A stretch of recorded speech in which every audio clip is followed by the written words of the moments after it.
Hey guys. So I thought I would cover a little fun topic today and take you along on my journey that I decided to go on. So I am an avid coffee drinker. I absolutely love my daily latte and sometimes my second daily latte in the afternoon. And I decided that I hated being so dependent on coffee and that I was going to do a little cleanse. I have done this before, so this isn't something new to me, but I have a new perspective on it. I really want to stop having a dependency. Before it was, I just kind of want to feel a little better, and we'll talk about some of the things that the symptoms you can have. But I truly just wanted to say I'm tired of it needing to go on the ride with me every day. And so I decided to start this journey 7 days in now. And let's talk about it, right? So, what are some of the things that you can deal with coffee? So, coffee can have a lot of good health benefits, actually, but it also can have some negative side effects. So, let's just talk about them. It can increase anxiety and mess with your nervous system. So I am what they call sensitive to caffeine. So when I drink a cup of coffee, I immediately just get the jitters, right? And my heart starts to rise and I'm feeling all sorts of excited and I want to go do 500 things and run a marathon. And it really can mess with your nervous system, which increases your cortisol, and that's your stress hormone. And these days, I don't need anything else increasing my stress hormones. But that was something I noticed all the time. And it was just in the back of my mind that this was happening, but I did it anyway every single day because I was so reliant on coffee. I needed that morning coffee.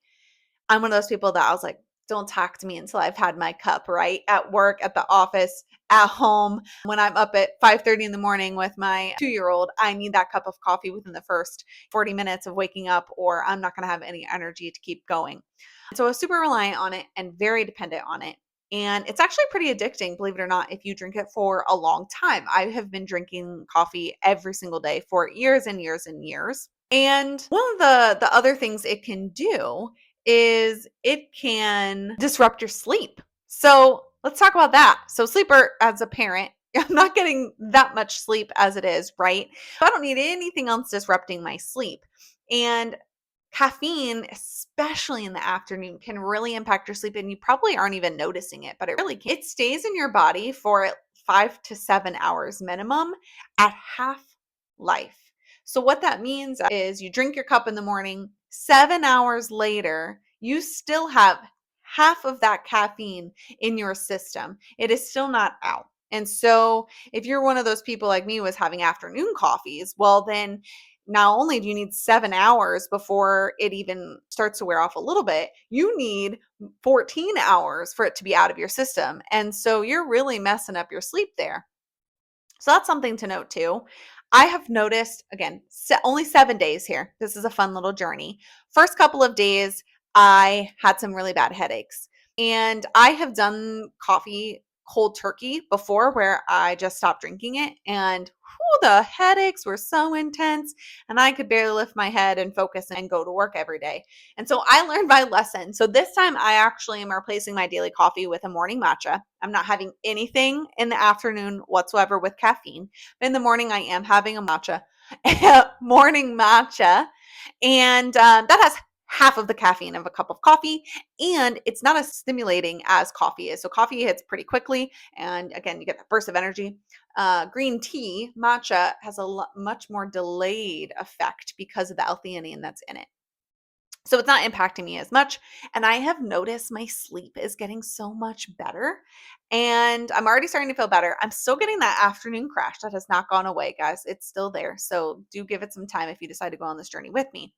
But it is getting better.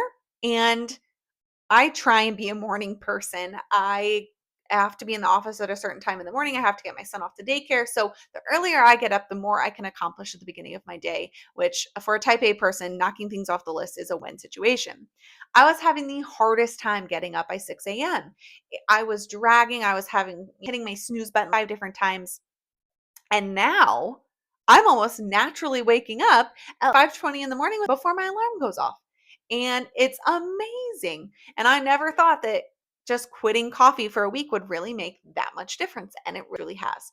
those are the big things that I've noticed. Just my sleep's better, my energy's better in the morning. And I haven't noticed really much else because my body is still trying to figure out what to do with itself now that I have decided to quit coffee and replace it with a lot less caffeine. One thing I will note about coffee is we often think that it gives us energy. Also, the same thing with like energy drinks, right? The name implies. But ultimately, it's not giving you energy. What it's doing is it's blocking these receptors called adenosine, which actually make you aware that you are sleepy. It is your internal alarm clock to say, hey, you're sleepy. You should probably go to sleep. And what these are doing is it's taking the place of where these adenosine receptors would go. It's actually going in and replacing them. And so it's filling this adenosine, which actually tells you you're tired. And instead, it fills it with this caffeine and it tells your body that, hey, actually, you're not really sleepy. So it's not giving you a jolt of energy, which I think is very fascinating. It is truly just telling your body that would start to get tired that, hey, you're not tired. And the reason you get well, some of these symptoms of quitting caffeine is because your body is flooded back with all this adenosine that got trapped from not releasing because you had caffeine blocking it. And now all of that's coming through and it's coming at you. And so it's making you even more sleepy. And your body's trying to regulate back and understand how to process the adenosine and what to do with it without the caffeine. So I think that's super interesting in how your body processes it. I just thought I'd get on here and see if you guys wanted to join my challenge. Let's do this together. We can struggle those first couple of weeks together and be super tired, but still do all of the normal things we have to do. And then hopefully on the other side of this, we come out feeling good. And maybe you guys start to see the same things that I'm seeing, better sleep and more energy in the morning to get things done off of my list. So leave a comment if you want to join my challenge here. It's a one woman show right now, but I would love some company. Thanks, guys.